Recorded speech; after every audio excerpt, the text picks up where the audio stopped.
Assalamualaikum warahmatullahi wabarakatuh. Bertemu lagi dengan saya Nurul Hafidatus Sania. Di sini saya akan menjelaskan tentang lanjutan dari video sebelumnya, yaitu menjelaskan tentang agensi teori. Nah, yang dimaksud dengan agensi teori ini hubungan keagenan timbul karena adanya kontrak antara prinsipal dan agen dengan mendelegasikan beberapa wewenang pengambilan keputusan kepada agen. Nah, manajemen merupakan pihak yang dikontrak oleh pemegang saham untuk bekerja demi kepentingan pemegang saham. Nah, pihak manajemen diberikan sebagian kekuasaan untuk membuat keputusan bagi kepentingan terbaik pemegang saham, sehingga manajemen wajib mempertanggungjawabkan semua upayanya kepada pemegang saham. Nah, unit analisis dalam teori keagenan adalah kontrak yang melandasi hubungan antara prinsipal dan agen. Maka fokus dari teori keagenan ini adalah pada penentuan kontrak yang paling efisien yang mendasari hubungan antara prinsipal dan agen. Nah, untuk memotivasi agen, maka prinsipal merancang suatu kontrak agar dapat mengakomodasi kepentingan pihak-pihak yang terlibat dalam kontrak agenan.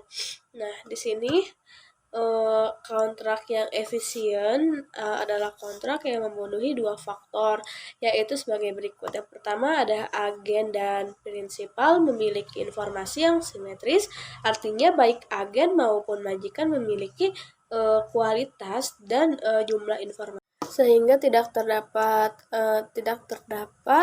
informasi yang tersembunyi yang dapat digunakan untuk keuntungan dirinya sendiri. Nah, yang kedua ada resiko yang dipukul agen berkaitan dengan imbal jasanya adalah kecil, yang berarti agen mempunyai kepastian yang tinggi mengenai imbalan yang diterimanya.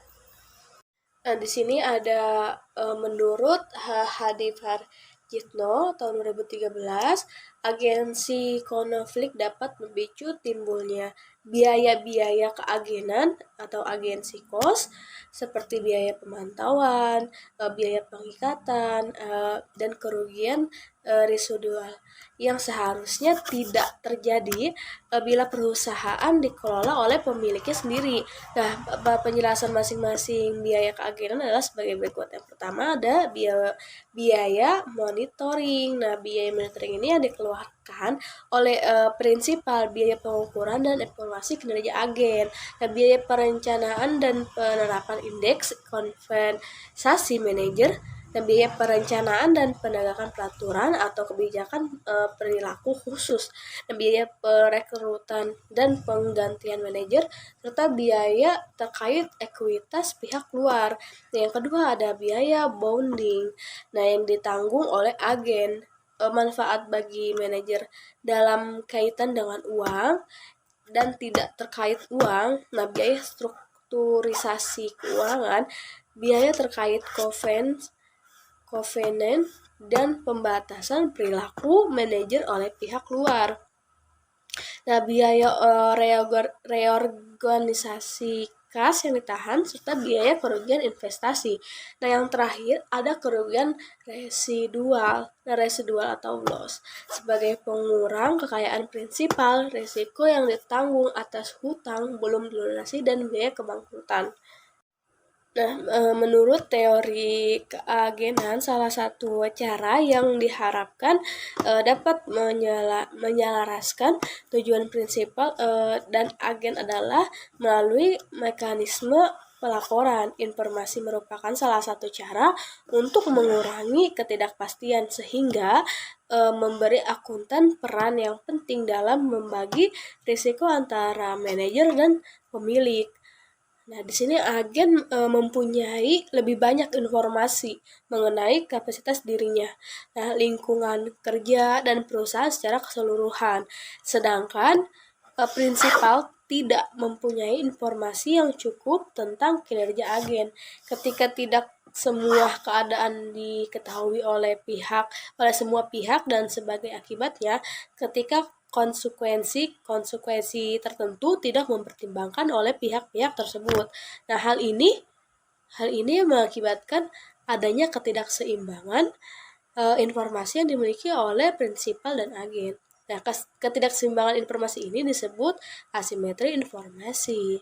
Nah, salah satu variabel yang memiliki berkaitan dengan teori keagenan ini adalah variabel kecurangan laporan keuangan dan elemen front diamond.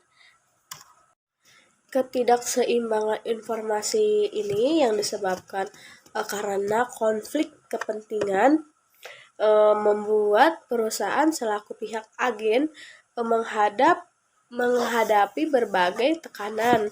Nah, agar kinerja perusahaan selalu meningkat pada saat adanya kesempatan yang muncul dari keputusan serta tindakan yang diambil oleh para pemimpin atau atasan, nah maka pihak perusahaan lebih mudah tergoda untuk melakukan kegiatan kecurangan agar kinerja perusahaan selalu meningkat.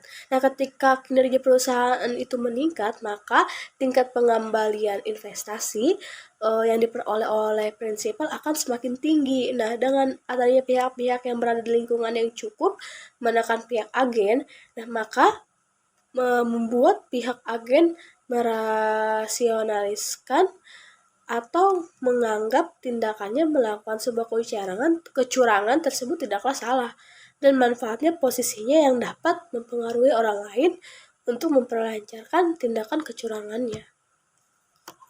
Cukup sekian penjelasan tentang agensi teori dari saya. Semoga bermanfaat.